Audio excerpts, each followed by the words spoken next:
جب خریدو غلے کو تو نہ بیچو جب تک اس کو وصول نہ کر لو، قبضہ نہ کر لو۔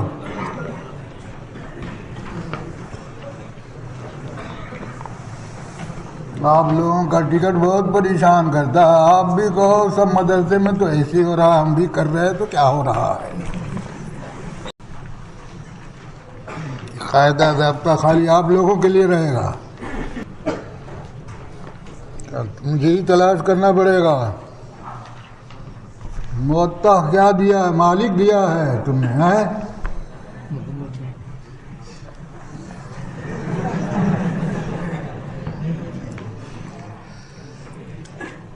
میں سمجھتا تھا کہ میں ہی دیوانہ ہوں، مگر لیکن دیکھتا ہوں ساری دنیا دیوانی ہے۔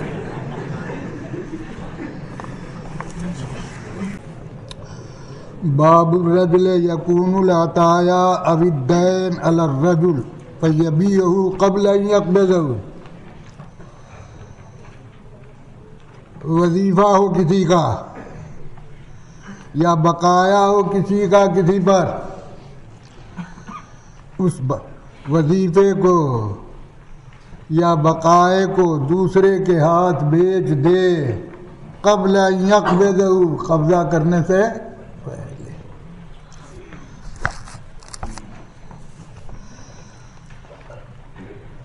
سعید ابن مسیب فرماتے ہیں، جمیل مؤذن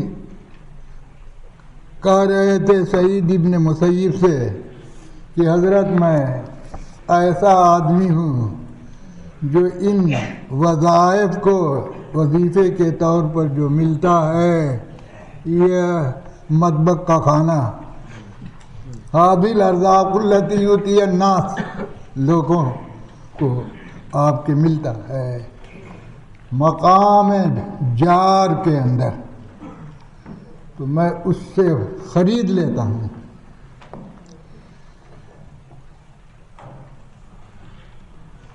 بعید اور کہ وہاں سے جا کر کے اس کو لے آتا ہوں پیسہ دے کر کے، اس کا کاغذ لے کر کے۔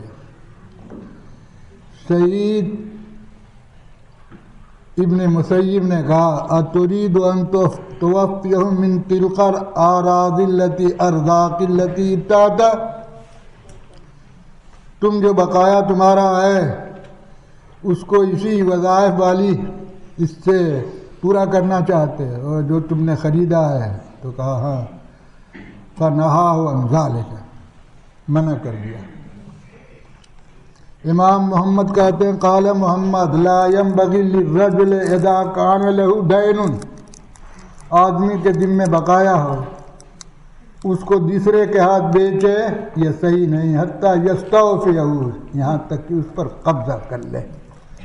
لأنہ غرر، اس لیے کہ وہ غرر ہے، معلوم نہیں اس کو وصول کر پائے گا نہیں کر پائے گا، بیچ تو دیا ہے جناب۔ اور گھر بھی جانے کا بڑا شوق رہا ہے، آئے اور پکڑے گئے، اب کھانا بند کر دیا، اس کا تو پیسہ لے لیا، کہاں سے ملے گا؟ یہ چیز ایسی نہیں ہے جو آپ کی استقرار ہو اس کو۔ وہ قول ابی حنیفہ، یہی ابو حنیفہ کا بھی قول ہے۔ یہ بیع الدین، بقایا جس کے ہاتھ ہے اس کے ہاتھ فروخت کرے تو کوئی غرر نہیں ہے، اس لیے آپ مدرسے کے ہاتھ دے دیں تو کوئی حرج نہیں ہے۔ اسی بات پہ مدرسہ اس کے بدلے میں آپ کو کچھ پیسہ دیتا ہے، آپ یہ مطالبہ کیجئے کہ جتنا اس پر خرچ ہوتا ہے اتنا ہم کو پیسہ دے دو، تو ہم بھی گناہ سے بچ جائیں گے اور آپ بھی گناہ سے بچ جائیں گے۔ دوسرے کے ہاتھ بیچنا صحیح نہیں۔ جیسے پینشن ہوتی ہے جو گورنمنٹ اب تو ختم کر دیا مگر دے رہی ہے پرانی، وہ دوسرے کے ہاتھ بیچ دیا آپ نے، کہ لو اور تو کاغذ ہی ہے، جو چاہے گا وقت مقررہ پر ہر مہینے اس کو جا کر کے اس کا باقاعدہ دفتر ہے، وہاں سے وصول کرنا ہوتا ہے۔ اب جب مولوی ہو گئے تو یہ سب چیزیں بھی جاننے کی ضرورت پڑے گی نا کہ یہ کیا ہوتا ہے کیا نہیں ہوتا ہے۔ صرف اللہ اللہ کرنے سے نہیں کام چلے گا۔ تو بہت سے لوگ اپنی پینشن کو بیچ دیتے ہیں، دوسرے لوگ اس کو خریدتے ہیں، تو بقایا تو ہے گورنمنٹ کے ذمہ ہے، آپ اس کو خرید رہے اس سے، تو من علیہ دین سے بیچنا تو صحیح ہے، گورنمنٹ کے ہاتھ بیچ دو، گورنمنٹ لے لیتی ہے۔ اسی طریقے سے آپ کو یہ کرنا ہے، اپنے کو بھی گناہ سے بچنا ہے، حرام مال کھانے سے بچنا ہے، اور مدرسے کو بھی بچانا ہے۔ تو مدرسے سے بھی یہ کہو کہ جتنا آپ اس پر خرچ کرتے ہیں اتنا اس میں تھوڑا ایسا کرنے میں تو کم دینا ہی پڑے گا۔ گورنمنٹ بھی آپ کی پینشن لے لیتی ہے تو جتنے دیتی ہے اس سے کم ہی میں ہوتی ہے، اس لیے کہ وہ تو نقد آپ کو دے دیا اور اس کو آپ ایک مہینے پر وصول کریں گے، پھر دوسرے مہینے پر وصول کریں گے، تو زندگی بھر میں جو وصول کرتے وہ ابھی مل گیا، اور یہاں پر مہینے بھر میں جو آپ وصول کرتے اس کو ایک وقت میں مل گیا۔ یہ تو فرق پڑے گا، اس لیے کچھ پیسہ تو کم دے گا، مگر یہ کہو زیادہ پیسہ کم نہ دو، اور ان سے یہ کہو آپ لوگ تو یہ کہہ رہے ہیں کل پیسہ مدرسے کا ہے، لڑکوں ہی کا ہے، دیکھا نہیں مدرسے والوں نے یہ کیا کر رکھا ہے۔ آپ کے تو جب 20 لوگوں کا پیسہ ہے تو آپ کے اور بڑھا کر دے دو۔ یہ اگر آپ بچنا چاہتے ہیں تو یہ تدبیر کرو، اس لیے کہ مدرسے کا معاملہ تو آج جو ہے اس زمانے میں بالکل اسی طرح سے ہے، کیا چیز جائز ہے کیا چیز ناجائز ہے، کون لائق ہے کون لائق نہیں ہے، اس کا کوئی سوال ہی نہیں پیدا ہوتا ہے۔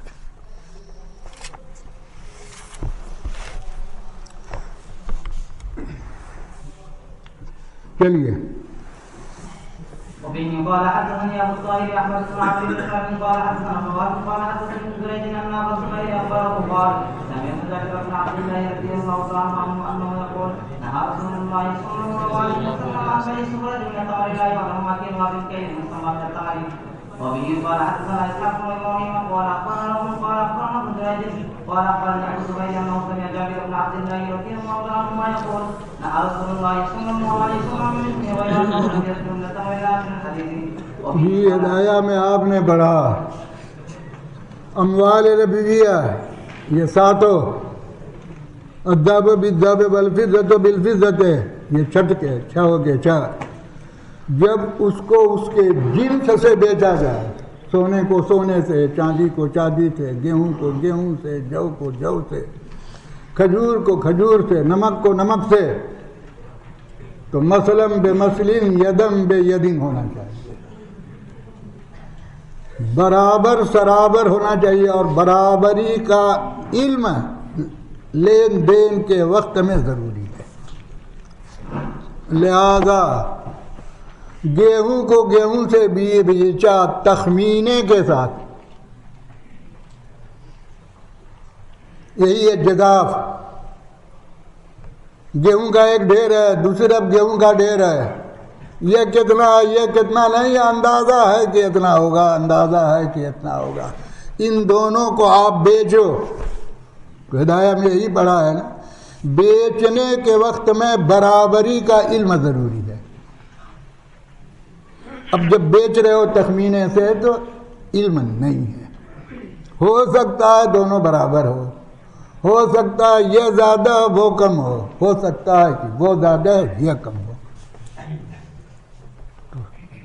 ایک صورت میں تو دونوں برابر ہے تو بے صحیح ہوگی، یہ زیادہ وہ کم ہو یہ زیادہ ہو، ان دو احتمال میں بے کیا ہے ناجائز ہوگی، اس واسطے مطلقاً اس بے کو ناجائز قرار دیا گیا ہے۔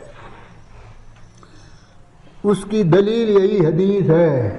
اس میں اس زمانے میں کھجور ہی کی زیادہ بہ ہوا کرتی تھی اور ہدایہ وغیرہ کے اندر جزیے کے طور پر یہ بھی مثال ہوگی، یہ بھی مثال ہوگی، یہ بھی مثال ہوگی. جابر بن عبداللہ کہتے ہیں کہ نبی کریم علیہ السلام نے منع فرمایا کھجور کا ایک ڈھیر ہے، اس کو بیچنے سے ایسا ڈھیر جس کا کیل معلوم نہیں ہے. وہ کیلی تھا اس زمانے میں، ناپ کے بیچا جاتا تھا. آج تول کے دیا جاتا ہے تو جس کا مکیل کے بجائے موزون اور وزن اس کا معلوم نہ ہو. کس سے بیچنا صحیح نہیں ہے؟ ایسے کھجور سے جس کا کیل معلوم ہے. تو معلوم ہونے کے باوجود بھی دوسری طرف کا نامعلوم ہے، صحیح نہیں ہے. تو دونوں طرف نامعلوم ہوگا تو بدرجے اولا ناجائز ہوگا. چلیے. وبه قال حدثنا يحيى بن يحيى قال مالك بن نافع عن عمر رضي الله عنه ان رسول الله صلى الله عليه وسلم قال البيعان كل واحد منهما بالخيار على صاحبه ما لم يتفرقا الا بيع الخيار.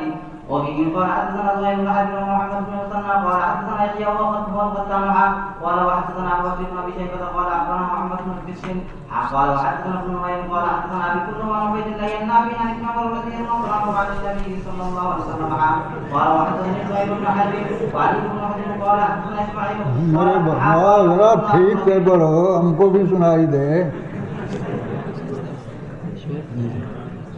قال وحدثنا ابو الربيع وابو كامل قال حدثنا احمد بن زيد جميعا عن ايوب عن نافع عن ابن عمر رضي الله عنهما عن النبي صلى الله عليه وسلم قال وحدثنا ابن مسلم وابن ابي عمر قال حدثنا عبد الوهاب قال سمعت يحيى بن سعيد قال وحدثنا ابن نافع قال حدثنا ابن ابي زيد قال اخبرنا الزهاق كلاهما عن نافع عن ابن عمر رضي الله عنهما عن النبي صلى الله عليه وسلم نحو حديث عن نافع.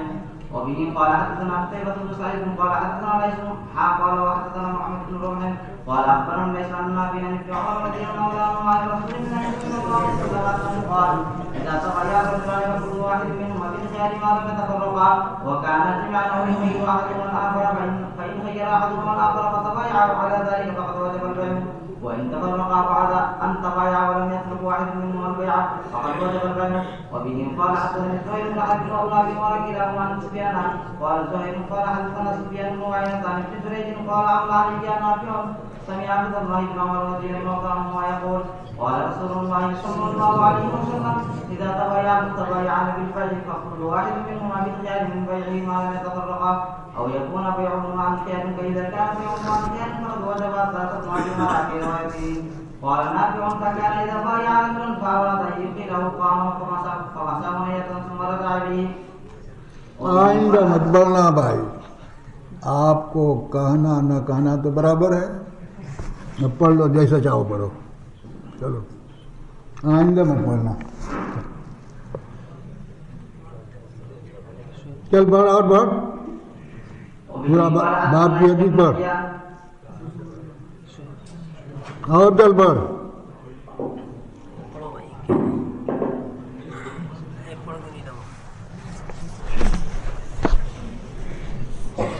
ابن عمر رضی اللہ تعالیٰ عنہ کی حدیث کو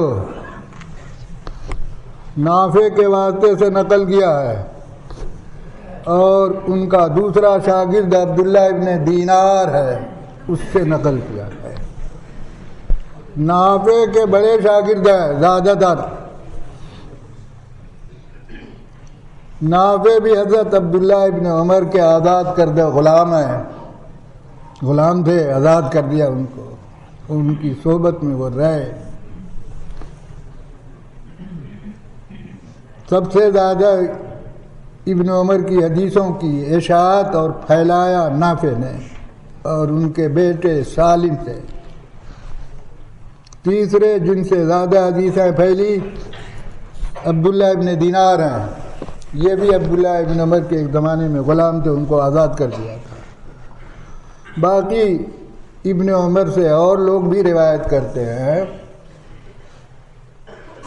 بڑے بڑے لوگ کرتے ہیں. مجاہد ہے، اسی طریقہ سے سعید ابن جبیر ہے اور دوسرے حضرات ہیں، مگر ان سے اتنی روایت نہیں پھیلی۔ اب دیکھیے پہلی روایت امام مالک سے شروع کرتا ہے۔ نافع کے شاگردوں میں امام مسلم کی نظر میں سب سے بڑا شاگرد مالک ہے۔ اس واسطے آپ دیکھیں گے جب نافع کی روایت کو نقل کرنا ہوگا تو سب سے پہلے مالک کے واسطے سے جو ہوتی ہے اس کو نقل کرتا ہے، اس کے بعد دوسرے شاگردوں کے واسطے سے نقل کرتا ہے۔ تو دیکھو پہلی روایت نقل کیا مالک کی، یہی ابن یحییٰ قال قرأت علی مالک النافع، ان کی روایت مالک کی ہے، اس کے اندر ہے البیان کل واحد منہما بالخیار، البیع بیچنے والا، تثنیہ ہو گیا، دونوں بیچنے والے کہاں ہو گئے؟ وہ تقلیب کے طور پر ہوگا، جیسے عمرین ہے، قمرین ہے، ابوین ہے، دو باپ الگ الگ ہوتا ہوتا، مگر آپ کے اسی طریقہ سے یہاں پر نقل کیا البیان بائع اور مشتری، یا پھر کہو صفت مشبہ کا صیغہ ہے، آپ کے دونوں پر اس کا اطلاق ہوتا ہے، اس لیے البیان کہہ دیا، چاہے یہ تعویل کرو چاہے نہ کرو، مراد اس سے یہی ہے، بائع اور مشتری، کل واحد منہما بالخیار، ان میں سے ہر ایک کو اپنے مقابل پر، بائع کو مشتری پر، مشتری کو بائع پر اختیار ہے، لے نہ لے۔ قبول کرنے والا جب قبول کرے نہ کرے، ایجاب کرنے والا ایجاب کر کے اپنی بات کو واپس لے لے، یہ تو آپ نے پڑھا ہدایہ کے اندر، ہر ایک کو اختیار ہے، ما لم یتفرقا، جب تک کہ تفرق نہیں ہوا ہے تب تک ہر ایک کو اپنی اپنی بات واپس لینے کا حق ہے۔ جس کو ہدایہ میں آپ نے پڑھا، ایجاب کرنے والے نے ایجاب کیا، دوسرے کے قبول کرنے سے پہلے اس کو اپنی بات واپس لینے کا حق ہے۔ جس کو تم نے پڑھا خیار رجوع، اپنی بات کو واپس لے، ایسے ہی دوسرا جو قبول کرنے والا ہے اس کو اختیار ہے، قبول کرے نہ کرے، اس کو خیار رجوع آپ کے کہتے ہیں، خیار قبول کرتے ہیں۔ یہ ہے ان میں سے ہر ایک کو اختیار ہے، کب تک؟ جب تک تفرق نہیں ہوا ہے۔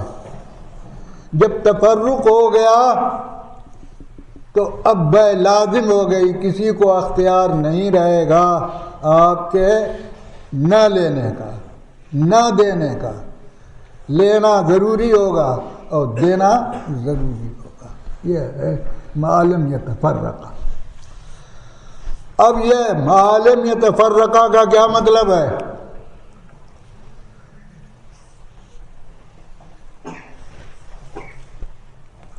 ایک مطلب امام شافعی اور امام مالک رحمۃ اللہ علیہ فرماتے ہیں، ما لم یتفرقا عن مجلس البیع، جس جگہ ایجاب قبول ہو رہا ہے اس جگہ سے جب تک الگ نہیں ہوتے، تو اگر تو ایجاب قبول ہو گیا ہے مگر الگ نہیں ہوئے ہیں تو ان میں سے ہر ایک کو اختیار ہوگا، لینا لے۔ لیکن جب اس جگہ سے الگ ہو جائیں گے تو پھر اختیار باقی نہیں رہے گا۔ اسی کو کہتے ہیں خیار مجلس، جو ہدایہ میں آپ نے پڑھا۔ تو وہ ترجمہ مطلب بیان کرتے ہیں، ما لم یتفرقا عن مجلس البیع، عبارت میں تو نہیں ہے، معلوم یتفرقا ہے، مگر اس کا مطلب وہ بیان کرتے ہیں کہ معلوم یتفرقا عن مجلس البیع، ایجاب قبول ہو گیا، ایجاب قبول کے بعد بھی وہ کہتے ہیں کہ اختیار ہے دونوں کو، ہر ایک کو لے نہ لے، دوسرے کے رضامندی کا آپ کے محتاج نہیں ہے، مانے نہ مانے، ہم چاہتے ہیں نہیں لینا نہیں لے، ہمارے لیے صحیح ہے، وہ چاہتا ہے نہ دینا، اس کے لیے صحیح ہے نہ دینا، ہر ایک کو اختیار ہے، مگر یہ اختیار کب تک ہے؟ جب تک اس مجلس میں رہتے ہیں، جب اس مجلس سے الگ ہو گئے تو یہ اختیار ختم ہو گیا، وہ لینے نہ لینے کا اختیار ممتد رہے گا، باقی رہے گا، کب تک؟ حتی یتفرقا عن مجلس البیع۔ یہی ہدایہ میں پڑھا ہے، کوئی نئی بات میں نہیں بیان کر رہا ہوں، ابھی سال بھی مشکل سے گزرا ہوگا، یہی تو پڑھا ہے خیار مجلس۔ اور امام مالک اور امام ابو حنیفہ فرماتے ہیں کہ جب اس نے ایجاب کیا، اس نے اس کو قبول کر لیا، تو قبول کرتے ہی بیع لازم ہو گئی، چاہے اس مجلس میں بیٹھ کر کے چائے پیتے رہو، بات کرتے رہو اور چائے اٹھ کے چلے جاؤ، اس مجلس میں رہنے نہ رہنے کا کوئی اثر نہیں۔ جب اس نے ایجاب کیا، اس نے قبول کر لیا، تو قبول کرتے ہی بیع لازم ہو جائے۔ تو معلم یتفرقا کا وہ مطلب بیان کرتے ہیں، معلم یتفرقا عن منطق البیع، عن منطق الایجاب والقبول،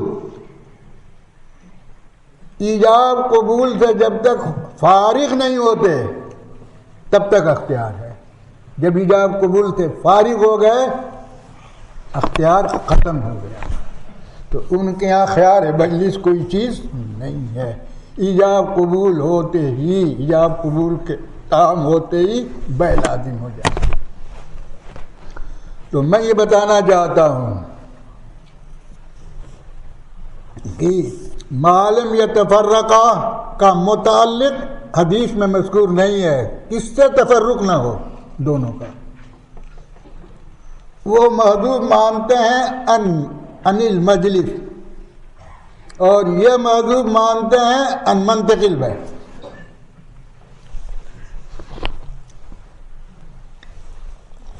محدود دونوں کو ماننا ہے، دونوں کو تعویل کرنی ہے، یہ کہنا کہ ہماری بات بالکل بلا تعویل کے صحیح ہے، یہ تو ہے نا۔ امام محمد رحمۃ اللہ علیہ نے کتاب الحجت علی اہل المدینہ میں تو یہی بات کہی جو میں کہہ رہا،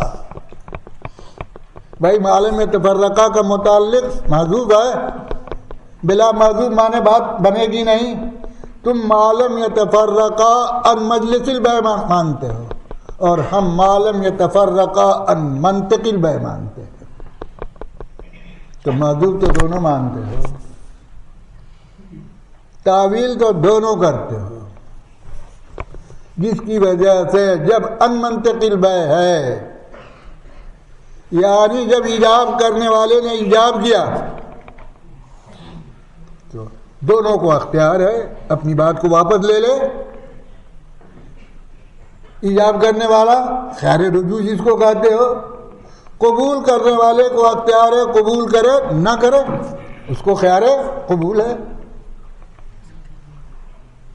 لیکن جب قبول کر لیا تو بیع سے فراغت ہو گئی، اب اختیار باقی نہیں ہے۔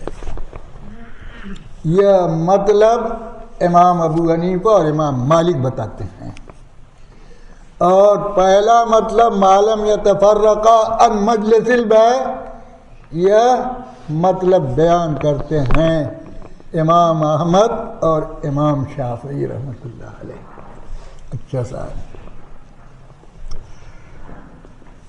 اب یہ تو امام مالک رحمۃ اللہ علیہ کی روایت تھی، اس کے الفاظ پہ معلم یتفرقا الا بیع الخیار،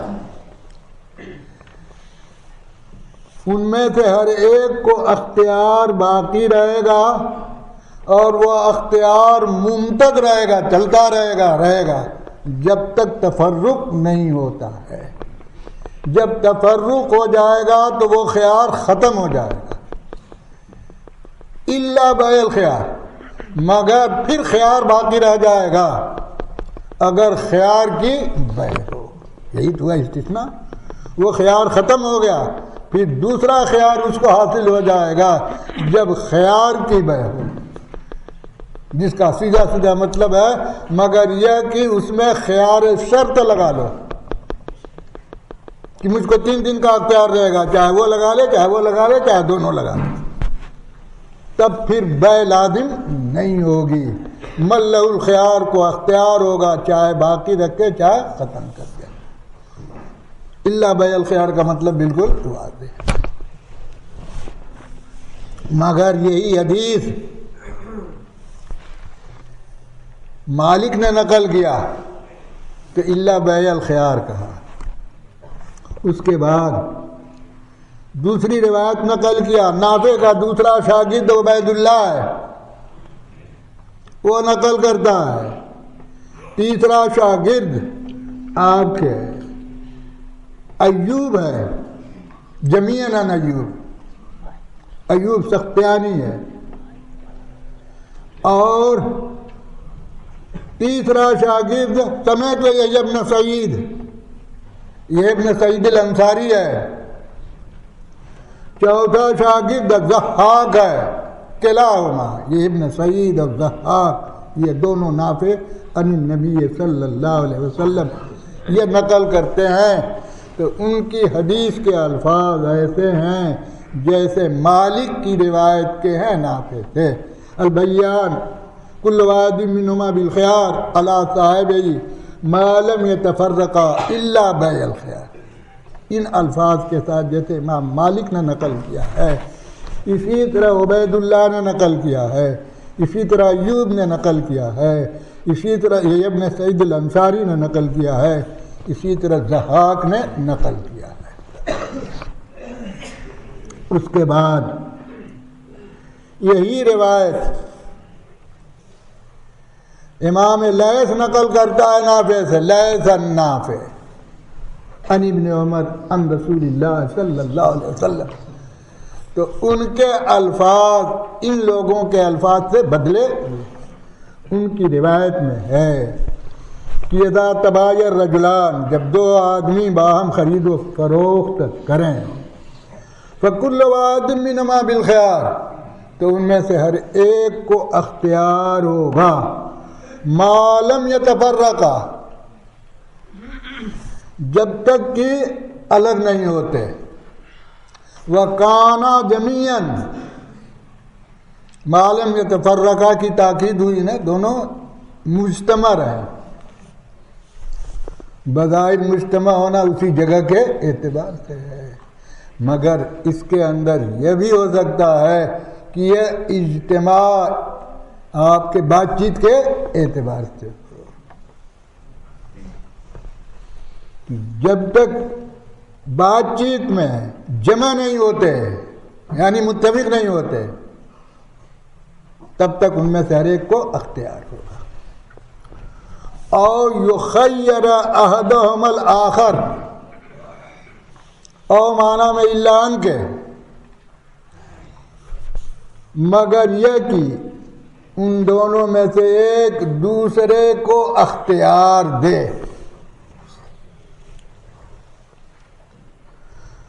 ارے دونوں کو تو اختیار تھا ہی، ان میں سے ہر ایک کو اختیار ہے نا، مالن یتفرقا، جب تک کہ الگ نہیں ہوتے۔ اب کیا مطلب ہے؟ مگر یہ کہ دونوں میں سے ایک کو اختیار دے۔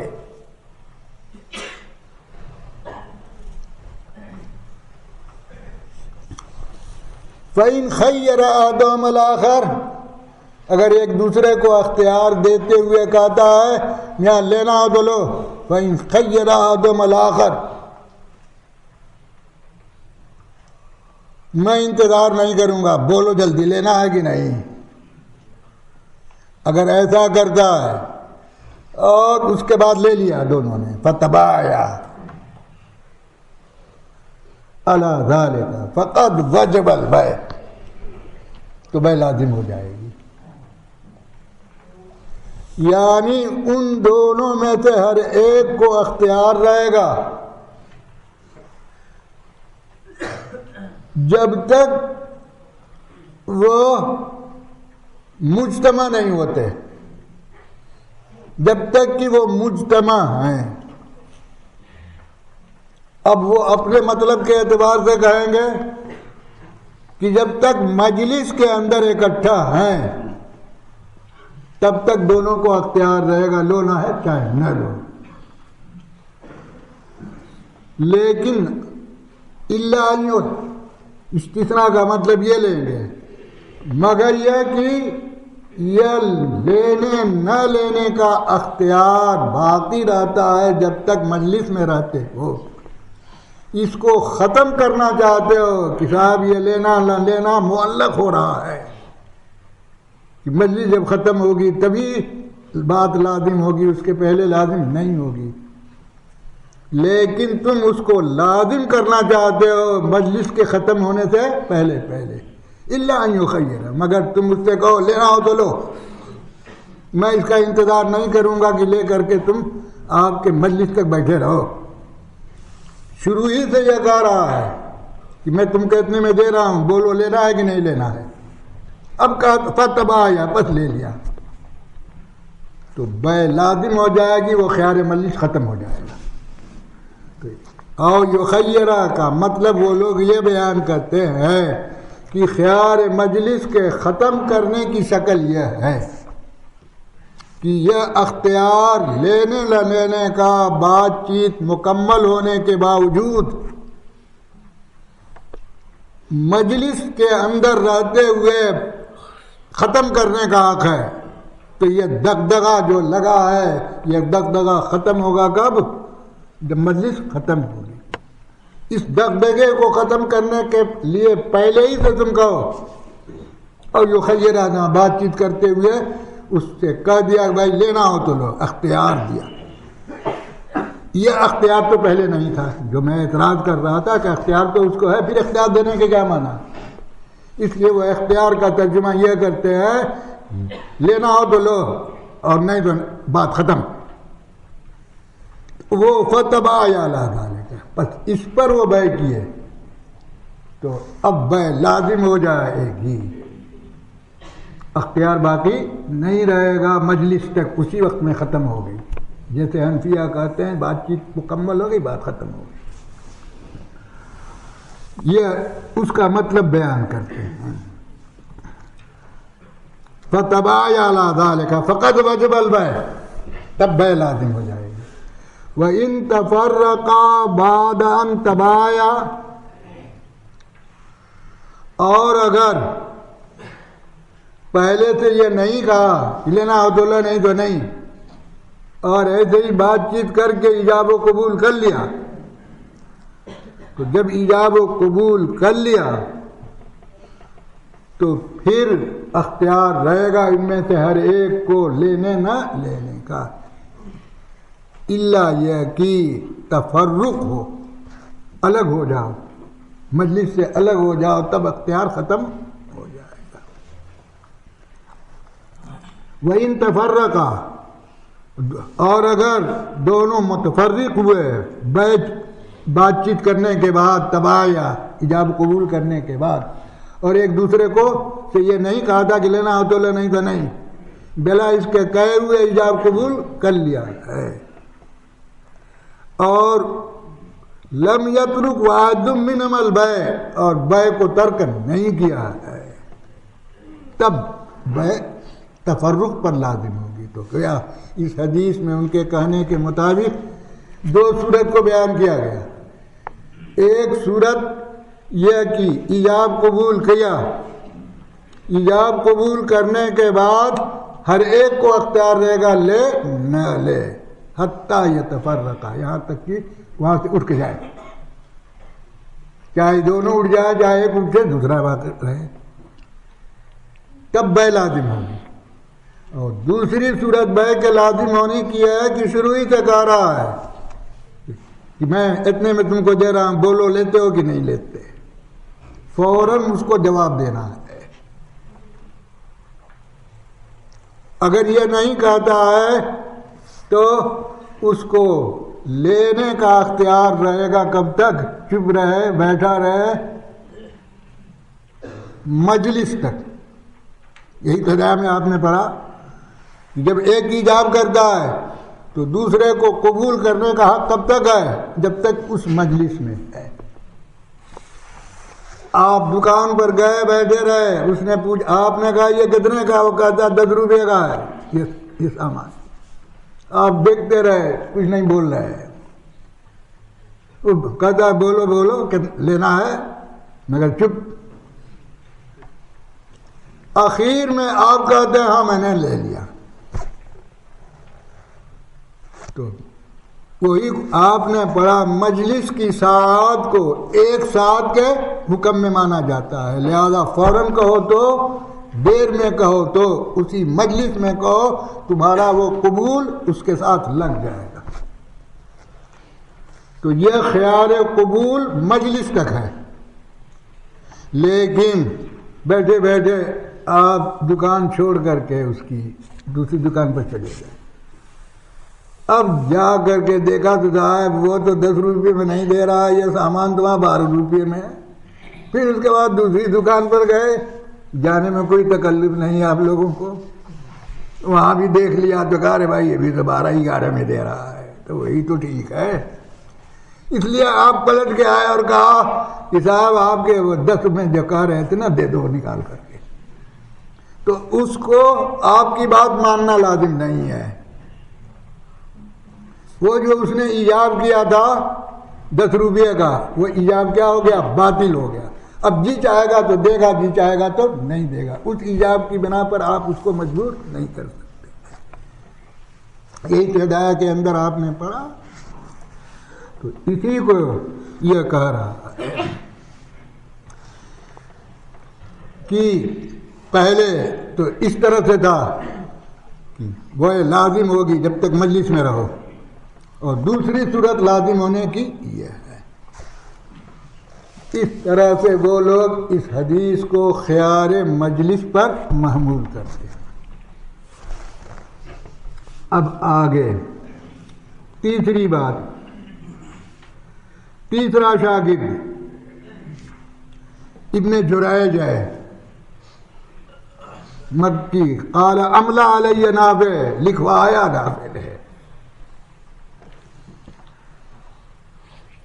کہ عبداللہ ابن عمر سے سنا کہ فرماتے تھے، کہتے تھے کہ فرمایا رسول اللہ صلی اللہ علیہ وسلم نے اذا تبايع المتبايعان بالبيع فكل واحد منهما بالخيار من بيع، اپنے اس بیع کے باب میں ان میں سے ہر ایک کو اختیار ہوگا جب تک کہ الگ نہیں ہوتے، معلوم یتفرقا، اب چاہے منتقل بیع ہو چاہے مجلس البیع، او یکون بیعہما عن خیار۔ یہ مفہوم تو بالکل اس کا وہ ہو گیا جو امام مالک نے بیان کیا تھا نا، امام مالک کی روایت کے اندر تو یہی تھا نا کہ الا بیع الخیار، ہر ایک کو اختیار رہے گا، اختیار ختم ہو جائے گا تفرق کے بعد، مگر وہ اختیار باقی رہے گا، الا استثناء ہوا بیع خیار کی شکل میں، خیار بھی شرط کی شکل میں۔ اسی مفہوم میں ابن جریج کی بھی روایت ہے، او یکون الا ان یکون بیعہما عن خیار، مگر یہ کہ وہ بیع خیار کے ساتھ ہو تو الگ ہونے کے بعد بھی اختیار باقی رہے گا۔ لیکن اب یہ مطلب تم بیان کر رہے ہو، آگے کی عبارت اس کا مطلب نہیں بیان کرنے دیتی ہے، اس کا وہی مطلب بیان کرتی ہے جو لیث کی روایت کے اندر تھا، اس لیے کہ اس کے اندر ہے جب بیع خیار کے ساتھ ہے تو بیع لازم ہوگی۔ اب جب خیار سے خیار شرط لوگے تو بیع لازم کہاں ہوتی ہے؟ اختیار رہتا ہے لو نہ لو. اس لیے اس کا مطلب وہی نکالا جائے گا جو امام لیث نے بیان کی روایت کے اندر ہے. مگر یہ کہ خیار کا مطلب ہے اختیار دیا ہو کہ لینا ہو تو لو، بولو نہیں تو آپ کی ختم. تو اسی وقت میں اس کو جواب دینا رہے گا. جواب دے دیا تو بے لازم ہوگی، نہیں تو نہیں لازم ہوگی. یہ روایت آپ کے یہ نافع کے ذریعے سے جو روایت ہے یہ. اس کے بعد دوسری روایت ہے عبداللہ ابن دینار کی. ابن عمر رضی اللہ تعالیٰ عنہ نبی کریم علیہ الصلوۃ والسلام سے نقل کرتے ہیں کل بیع لا بیع بینہما، ان کے درمیان بیع نہیں ہوتی ہے، لا تام نہیں ہوتی حتی یتفرقا الا بیع الخیار. جیسے امام مالک نے الا بیع الخیار کہا، اسی طرح عبداللہ ابن دینار کی روایت کے اندر ہے. اب دونوں حضرات کہ مطلب کو آپ نے بیان کر لیا، پڑھ لیا. اور امام لیث جو بیان کرتے ہیں کی روایت میں ہے یا ابن جریج کی روایت کے اندر جو ہے کہ اس کا مطلب یہ ہے کہ یا تو اس طرح بیع کیا ہو یا اس طرح بیع کیا.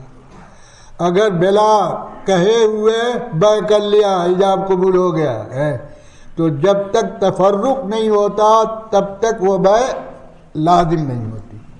جب تفرق ہوگا تب بیع لازم ہوگی. اب یہ تفرق کیسا ہے؟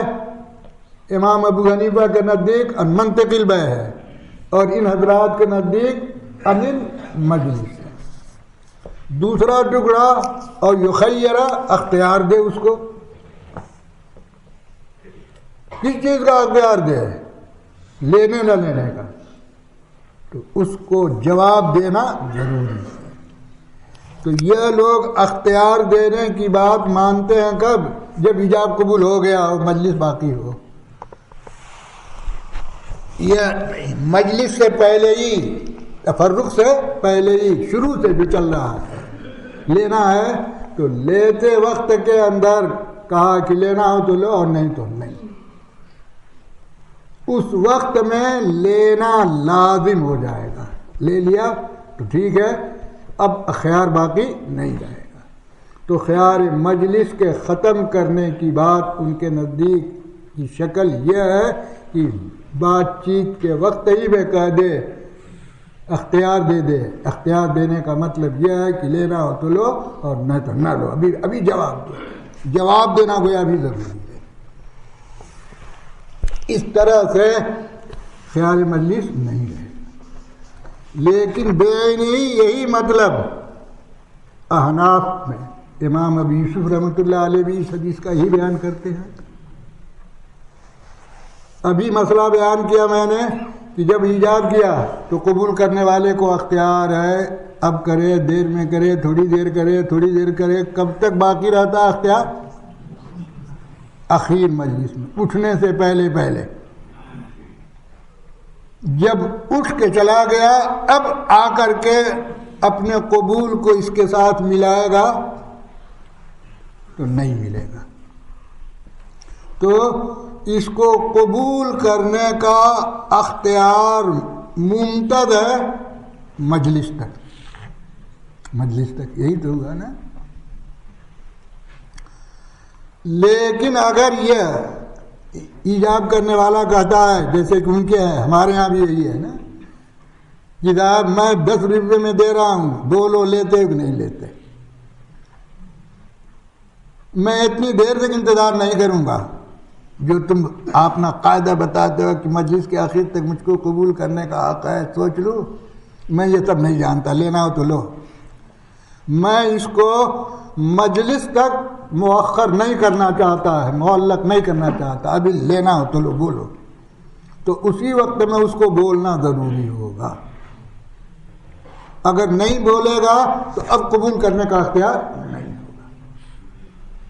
تو جیسے وہ مطلب بیان کرتے ہیں وہ ہے ایسے ہی ہم بھی اس کا یہی مطلب بیان کرتے ہیں، مگر وہ اپنے طور پر بیان کرتے ہیں، ہم اپنے طور پر بیان کرتے ہیں. اس لیے یہ کہنا کہ امام لیث کی روایت، ابن جریج کی روایت خیار مجلس کو متعین کر دیتی ہے کہ خیار مجلس پہلی شکل کے اندر ہے، یہ آپ کے کوئی ضروری نہیں ہے۔ جیسے خیار مجلس مان کر کے یہ مطلب ہو سکتا ہے، خیار مجلس نہ مانتے ہوئے بھی اس کا مطلب بیان کیا گیا۔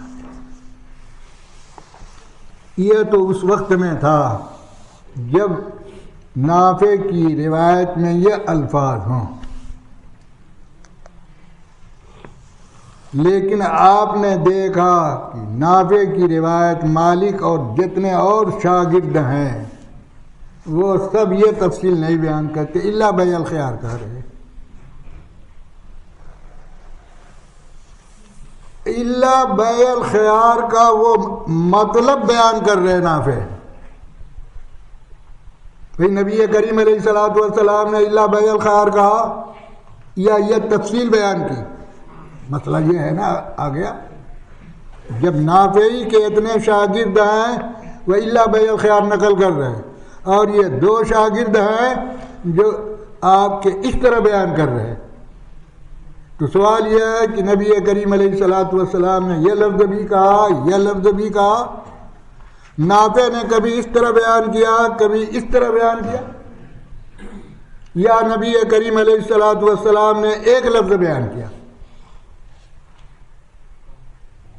نافع نے بیان کرتے وقت اس کا ایک مطلب یہ سمجھا، اس لیے انہوں نے اس کی یہ تفصیل کر دی۔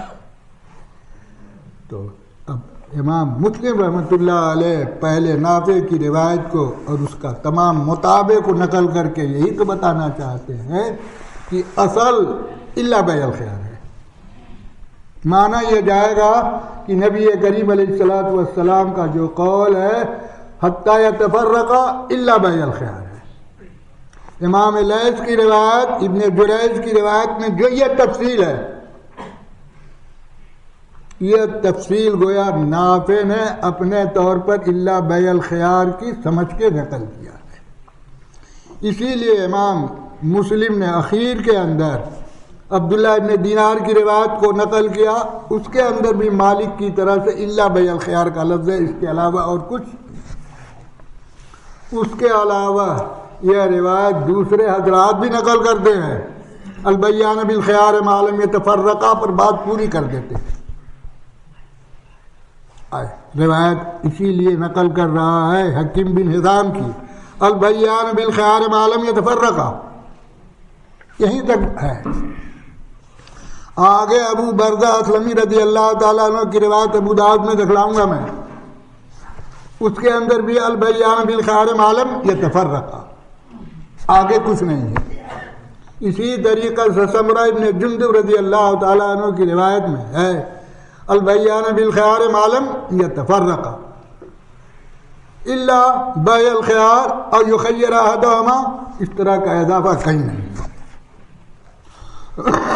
اسی بات سے ابن قدامہ نے مغنی کے اندر کہا نبی کریم علیہ الصلوۃ والسلام سے دوسرے تمام صحابہ نے جو روایت نقل کیا ہے وہ روایت اسی پر جا کے ختم ہو جاتی ہے، البیان بالخیار ما لم یتفرقا پر، نہ تو الا بیع الخیار ہے اور نہ او یخیر احدہما۔ اور امام مالک رحمۃ اللہ علیہ نافع کی جو روایت ہے اس کے اندر بھی زیادہ تر روایتیں جو ہیں وہ اتنے ہی پر ختم ہوتی ہیں، البیان بالخیار ما لم یتفرقا پر، اور جو اضافہ ہے تو زیادہ تر راوی نقل کرتے ہیں الا ان بیع الخیار اور یخیر احدہما عن الآخر، اس اضافے کو یہی دو آدمی نقل کر رہے ہیں اور کوئی نقل نہیں کر رہا ہے۔ اور یہ نافع کی فہم ہے، اور نافع کے فہم کی وجہ یہ ہے کہ ابن عمر رضی اللہ تعالیٰ عنہ کا یہ عمل تھا جس کو یہاں پر نقل کیا کہ جب وہ بیچتے تھے، خرید و فروخت کرتے تھے، اور اس کے بعد فوراً تھوڑی دور اٹھ کے چل لیتے تھے تاکہ مجلس ختم ہو جائے، بیع لازم ہو جائے۔ ڈر ہوتا تھا جب کہ کہیں یہ بیع کو ختم کر دے، تو اٹھ کر کے تھوڑی دور چلے جاتے تھے. یہ روایت ہے نا. فَكَانَ إِذَا بَعَجَ رَجُلٌ فَأَرَادَ أَلَّا يُقِيلَهُ، چاہتے تھے کہ دوسرا اس کو ختم نہ کرے، فسخ نہ کرے، تو اٹھ جاتے تھے اور اٹھ کر کے فَمَشَى هُنَيَّةً تھوڑی دور جاتے تھے، پھر واپس آ جاتے تھے تاکہ مسجد بدل جائے اور بات لازم ہو جائے. ابن عمر کے اس عمل سے معلوم ہوتا ہے کہ وہ اس کو خیار مجلس ہی سمجھ رہے تھے کہ جب وہ قبول کے بعد بھی اختیار باقی رہتا ہے. اسی لیے اس اختیار کو ختم کرنے کے لیے کہ وہ اپنے اختیار کو استعمال کر کے بے کو لازم نہ کر دے، آپ کے وہ اٹھ کے تھوڑی دور چلے جاتے تھے تاکہ مجلس بدل جائے. تو ابن عمر کا یہ عمل بتاتا ہے کہ وہ اس کو خیار مجلس سمجھتے تھے. جب یہ خیار مجلس سمجھتے تھے تو الا ان بیع الخیار کا مفہوم بھی وہ یہی بیان کر رہے